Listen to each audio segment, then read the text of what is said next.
জাতীয় সংসদ নির্বাচনের জাতীয় নির্বাচন অনুষ্ঠানের আয়োজন করেন।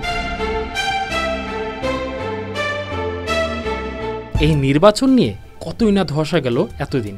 অবশেষে সেই ধোঁয়াশা কাটিয়ে অন্তর্বর্তীকালীন সরকারের প্রধান ডক্টর মোহাম্মদ ইউনূস ঘোষণা করলেন, সেই সাথে ঐতিহাসিক জুলাই ঘোষণাপত্র পাঠ করলেন। কিন্তু যে বিষয়টা নিয়ে সবচেয়ে বেশি হইচই হচ্ছে তা নির্বাচন কবে।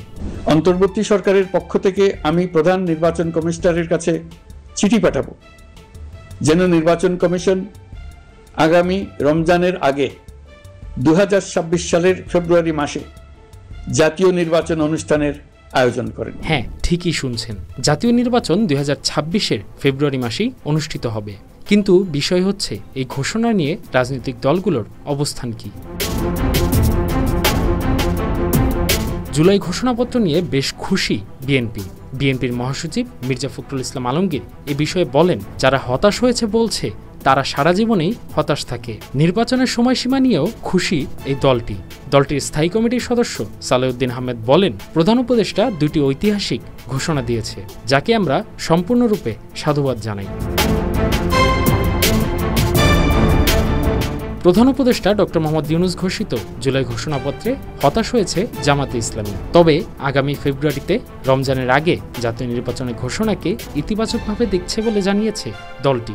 জামায়াতের নায়েবে আমির সৈয়দ আবদুল্লাহ মোহাম্মদ তাহের বলেন, অন্তর্বর্তীকালীন সরকারের প্রধান উপদেষ্টা জাতীয় সংসদের দক্ষিণ প্লাজায় গতকাল 5ই আগস্ট অনাড়ম্বর অনুষ্ঠানের মাধ্যমে 28 দফার জুলাই ঘোষণাপত্র পাঠ করেন। প্রধান উপদেষ্টার এই ঘোষণাপত্র একটি অপূর্ণাঙ্গ বিবৃতি।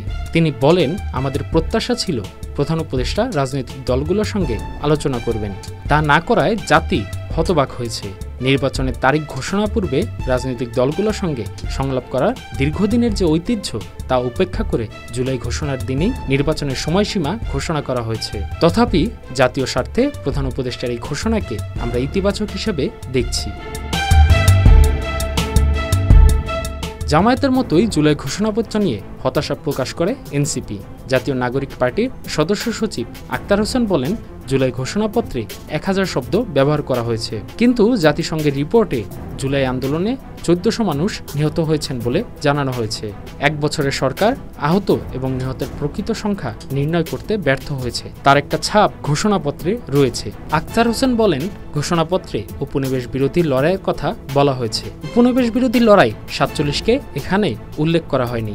47, 71 এবং 24-এর আন্দোলন ঘোষণাপত্রকে সমৃদ্ধ করতে পারত। তবে নির্বাচনের সময় ঘোষণা নিয়েও মিশ্র প্রতিক্রিয়া দেয় দলটি। জ্যেষ্ঠ যুগ্ম আহ্বায়ক আরিফুল ইসলাম আদিব বলেন, প্রধান উপদেষ্টা আগামী জাতীয় সংসদ নির্বাচনের যে সময় ঘোষণা করেছেন সেখানে বিএনপির চাওয়াকে প্রাধান্য দেওয়া হয়েছে। কমিউনিস্ট পার্টি ডক্টর ইউনূসের ঘোষণা করা জুলাই ঘোষণাপত্র নিয়ে সাধুবাদ জানিয়েছে, কিন্তু নির্বাচনের সময়সীমা নিয়ে কিছুটা হতাশা প্রকাশ করে বলেন, আমরা বিশ্বাস করি নির্বাচন ডিসেম্বরে হতে পারত, কিন্তু আমরা মনে করি আমরা এক ধাপ সামনের দিকে এগিয়েছি।